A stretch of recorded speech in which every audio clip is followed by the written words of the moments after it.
Assalamualaikum warahmatullahi wabarakatuh. Selamat siang semuanya.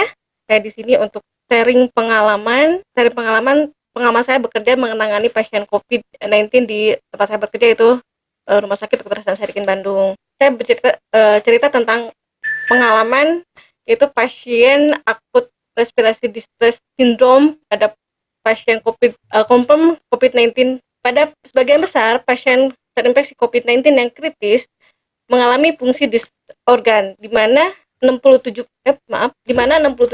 ya adalah akut respirasi distress syndrome yang sindrom. Kemudian ada disfungsi hepar, ada akut injury, kemudian ada cardiac injury, kemudian juga ada pneumotoraks. Ini ada gambar masalah gizi pada kondisi ARDS.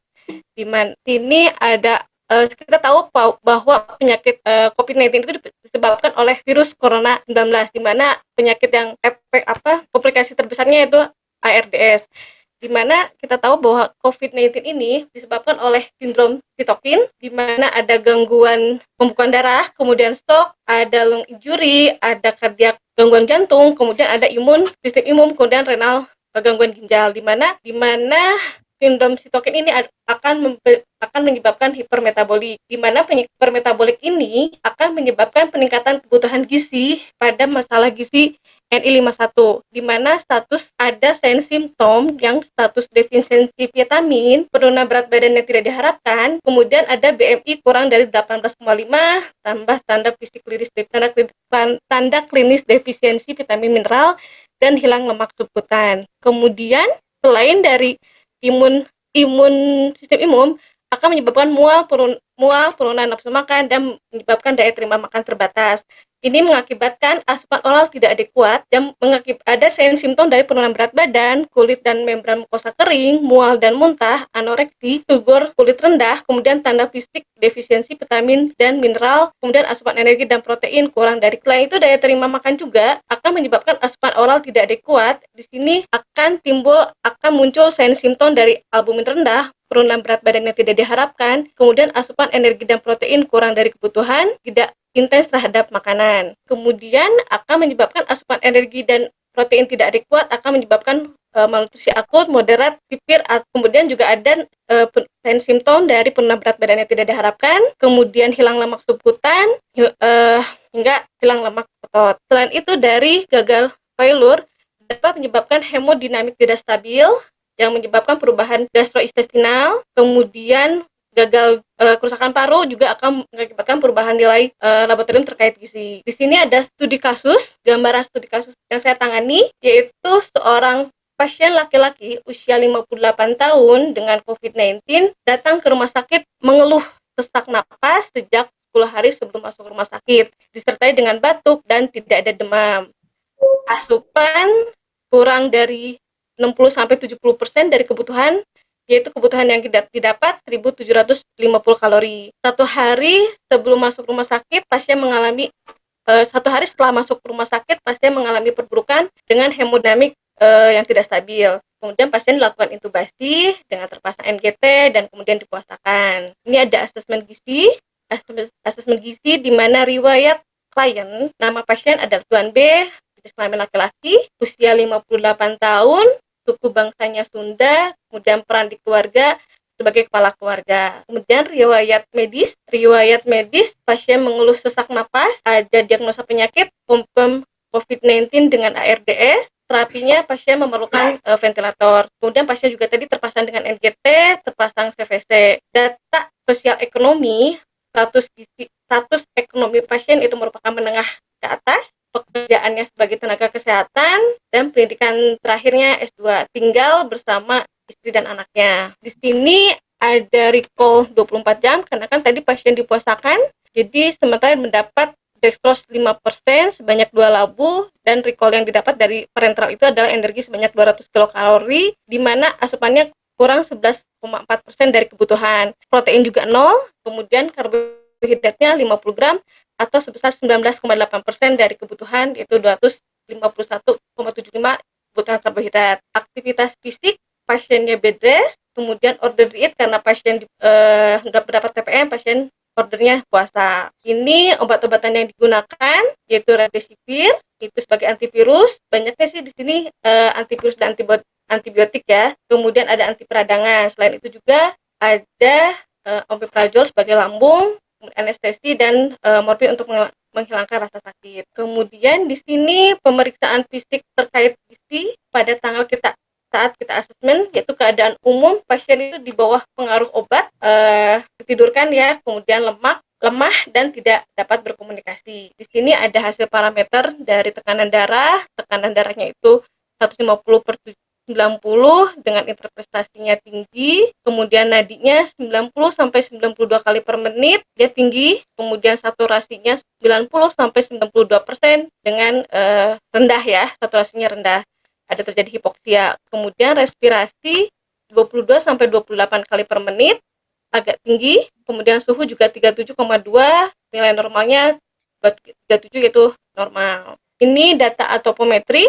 Berat badan pasien itu 70 kg berat badan karena kita menggunakan bed scale. Tinggi badan pasien 168 cm, IMT-nya 24,8, status gizi normal. Kita menggunakan komparatif standar DPTES 2019. Di sini pasien tidak ada riwayat penurunan berat badan. Di sini data yang diambil pada data biokimia yang diambil pada tanggal 14 Februari, yaitu hemoglobinnya 12,6, nilai normalnya 14 sampai 17,4, di sini rendah. Kemudian hematokritnya 36,8, nilai normalnya 41,5, ini juga rendah. Kemudian eritrosit 4,18, normalnya di bawah normalnya 4,5 sampai 5,9, ini kategori rendah. Leukosit juga 21.000, ini kategori tinggi. Kemudian gula darah cenderung mulai meningkat pada pasien itu tidak punya komorbid gula darah tinggi. Kemudian urium 7,6, ini juga tinggi. Albumin, SGOT, asam laktat, di sini pasien menandakan mengalami hiperkatabolik. Ini untuk natrium dan kalium juga pasien dari 134 dan 36 itu rendah, ada imbalance elektrolit. Kemudian nilai AGD, pH-nya 7,319 itu rendah, PCO2, PO2, kemudian HCO3 dan TCO2-nya itu rendah, itu menggambarkan gangguan keseimbangan asam basa. Kemudian ini standar pembanding, kita menggunakan kebutuhan tadi REE ya, 25 kali 70 kg berat badan didapat 1750 kilokalori. Kemudian proteinnya 1,2 gram per kilogram berat badan menggunakan aspen, kita dapat 84 gram, itu sekitar 19% total kebutuhan. Kemudian lemak juga kita berikan tinggi, karena tadi ada gangguan oksidasi, kita kebutuhan 56,6 gram. Kemudian karbohidrat 251,75 gram, itu sekitar 51%. Ini antropometri komparatif standarnya kita menggunakan DPTES 2019, yaitu normal 18,5 sampai 20. Diagnosa gizi di sini karena tadi diagnosanya pasien juga dipuasakan, ada perubahan gastrointestinal berkaitan dengan faktor fisiologis penyakitnya, ditandai dengan hemodinamik tidak stabil, kemudian inadequate energi dan protein berkaitan dengan penurunan daya terima makan pasien, karena pas awal masuk pasien itu mengeluh sesak, ditandai dengan asupan saat masuk rumah sakit itu kurang dari 60 sampai 70% dari kebutuhan, yaitu kebutuhan yang kita tadi hitung 1750 kilokalori. Kemudian peningkatan kebutuhan berkaitan dengan penyakit katabolic illness, ditandai dengan natrium nya kurang, kaliumnya kurang, kemudian albumin juga ini sangat kurang, 1,7 gram per kilo, 1,7 gram desiliter. Kemudian perubahan nilai lab berkaitan dengan disfungsi paru, yaitu karena penyakit ARDS-nya, ditandai dengan urium 7,6, ini juga gangguan dari AGD. Intervensi yang saya lakukan tujuannya adalah untuk memberikan makanan sesuai dengan daya terima makan pasien, kemudian memenuhi kebutuhan zat gizi sesuai dengan kondisi katabolik, dan diberikan secara tadi bertahap ya. Kemudian memberikan diet yang tidak memperberat fungsi paru.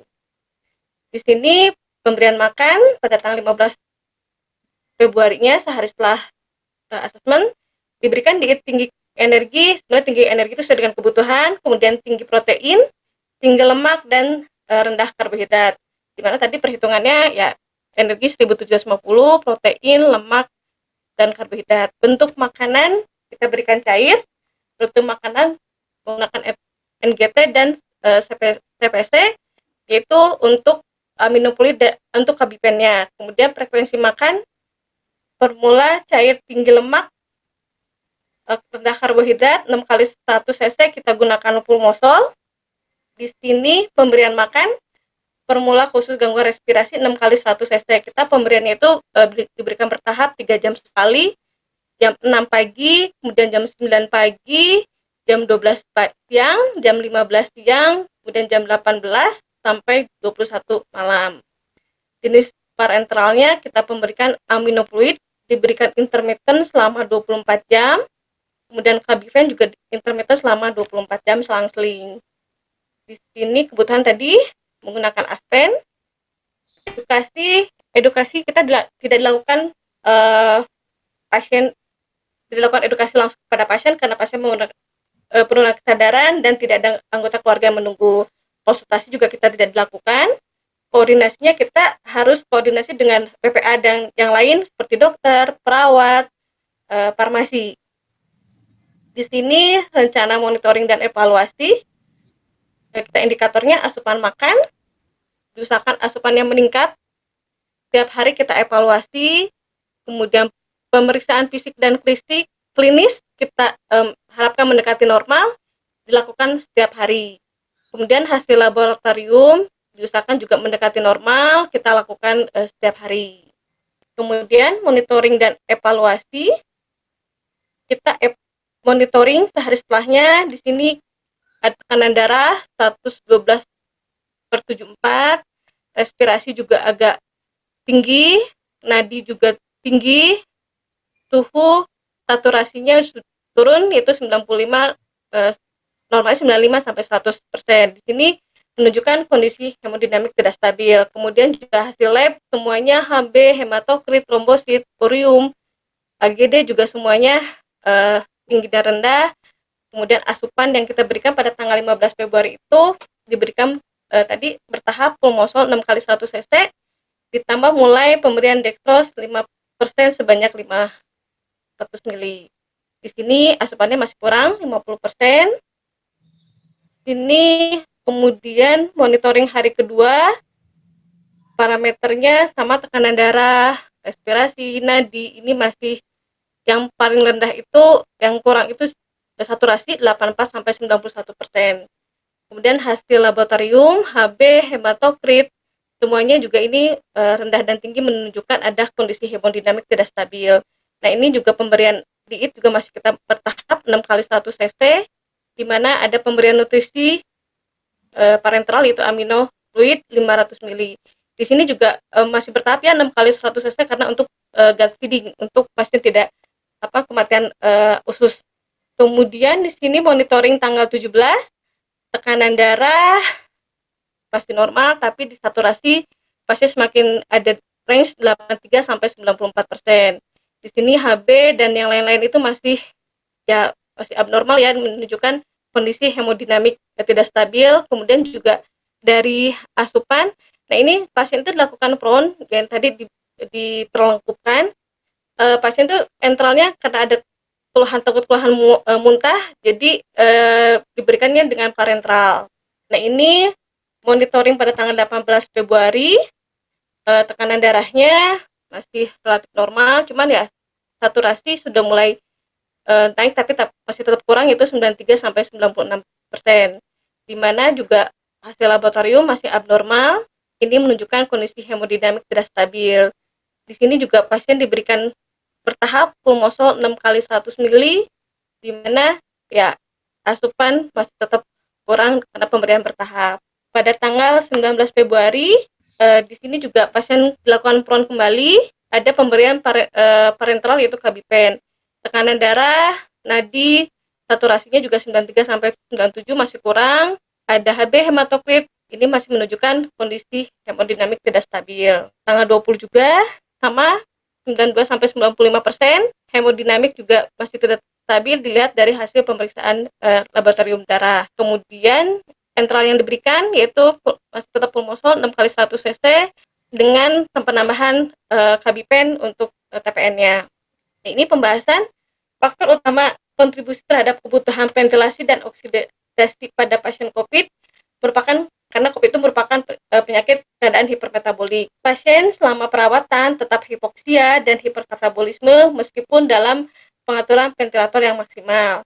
Pada pasien COVID, tingkat kerusakan paru, tingkat keparahan, memperberat hipoksia. Gangguan pernapasan sindrom dikaitkan dengan tadi penyebabnya badai sitokin dan hiperkatabolis. Pada pemberian nutrisi itu tergantung keadaan umum pasien, jadi pemberiannya masih bertahap 6 kali 1 cc itu ya dibantu dengan TPN.